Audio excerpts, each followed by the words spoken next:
नमस्कार बंधुरा आमी नीलिमा सबाई केमन आछेन आशा करी भालो आछेन। आमार आजकेर रेसिपि बेगुन इलिश रेसिपि। आमी आजकेर এই रेसिपि खूब कम समयेर मध्य सिम्पल भावे बानिয়েছি। देखते देखुन कि दारुण हयेছে, खेते असाधारण हय। तो चलुन देखे नेওয়া যাক आमी किभाবে बानाई आजकेर এই बेगुन इलिश रेसिपि। এখানে আমি আগে থেকে ইলিশ মাছ পরিষ্কার করে ধুয়ে নিয়েছি। এর মধ্যে আমি দিয়ে দেব লবণ আর দেব আমি হলুদের গুঁড়ো। লবণ হলুদ ভালোভাবে আমি মাছের মধ্যে মাখিয়ে নিলাম।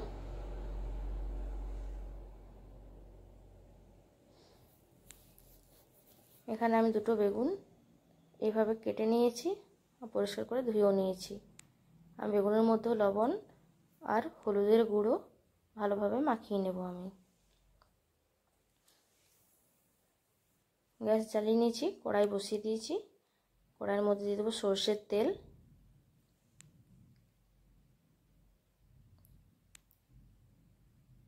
তেল ভালোভাবে গরম হয়ে গেছে। এর মধ্যে আমি দিয়ে দেব মেখে রাখা লবণ হলুদ মেখে রাখা বেগুন। বেগুনগুলো আমি ভেজে নেব, হালকা করে ভেজে নেব। বেগুন তাড়াতাড়ি সিদ্ধ হয়ে যায়, ওই জন্য হালকা করে ভেজে নেব।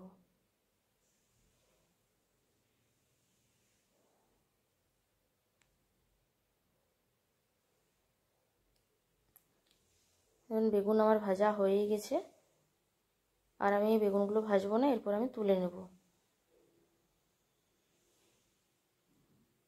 বেগুন আমি তুলে নিয়েছি। ওই তেলের মধ্যে দিয়ে দেব কালো জিরে ফোড়ন আর দিয়ে দেব কাঁচা লঙ্কা।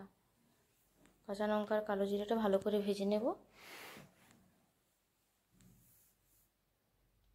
কালো জিরে ও কাঁচা লঙ্কার সেন্ট খুব ভালো উঠেছে একটা।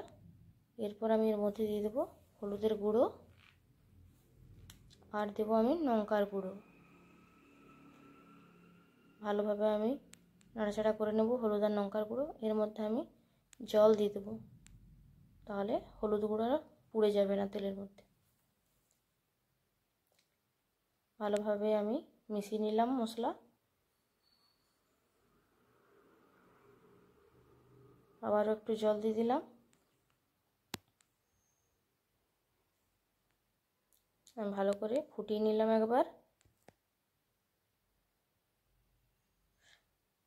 এর মধ্যে আমি এরপর দিয়ে দেবো ইলিশ মাছগুলো।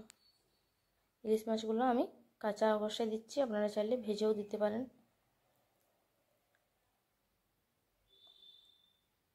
সব ইলিশ মাছ আমি দিয়ে দিয়েছি। এরপর আমি এর মধ্যে দিয়ে দেবো জল। জল আমি একটু বেশিই দেবো এখানে। এর মধ্যে আমি লবণ অ্যাড করে দেবো, যেহেতু আমি মশলার মধ্যে লবণ দিইনি।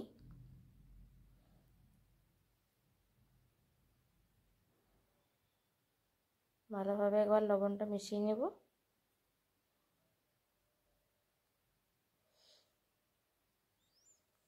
গ্যাসের আঁচটা আমি বাড়িয়ে দেবো। এরপর ঝোল ফুটে উঠেছে,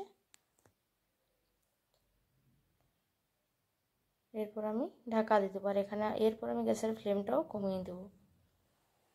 5 মিনিটের মতো রেখে দেবো ঢাকা দিয়ে। ঢাকাটা খুলে নিলাম। এই দেখুন ভালোভাবে ফুটে গেছে। ইলিশ মাছ সিদ্ধ হতে সময় লাগে না। ইলিশ মাছ আমার হয়ে গেছে। এর মধ্যে আমি দিয়ে দেবো বেগুন। বেগুনটা ভালো করে মিশিয়ে নেব আমি ইলিশ মাছ আর বেগুন ঝোলের সাথে। এরপর আমি আবারও 2 মিনিটের জন্য ঢাকা দিয়ে দেবো, তাহলে বেগুনটা যেটুকু বাকি আছে ওটা পুরোপুরি হয়ে যাবে রান্না। ঢাকা দিয়ে দিলাম। এরপর আমি ঢাকাটা খুলেও নেব। রান্নাটা আমার তৈরি হয়ে গেছে। এর মধ্যে আমি 2টো কাঁচা লঙ্কা চিড়ে দিয়ে দিলাম, তাহলে ইলিশ মাছের ফ্লেভারটা ভালো হয়। এরপর আমি গ্যাসটা অফ করে দেবো, তারপর ঢেলে নিয়ে দেখাচ্ছি। এই দেখুন বন্ধুরা, আমি একটা প্লেটের মধ্যে তুলে নিয়েছি। তো আজকের এই বেগুন ইলিশ রেসিপি কেমন লাগলো বন্ধুরা অবশ্যই কমেন্টের মাধ্যমে জানাবেন, আর সকলে পুরো ভিডিওটা দেখবেন। সবাই ভালো থাকবেন, সুস্থ থাকবেন। আজকের মতো বাই বন্ধুরা, আবারও দেখা হবে একটা অন্য রেসিপির সাথে।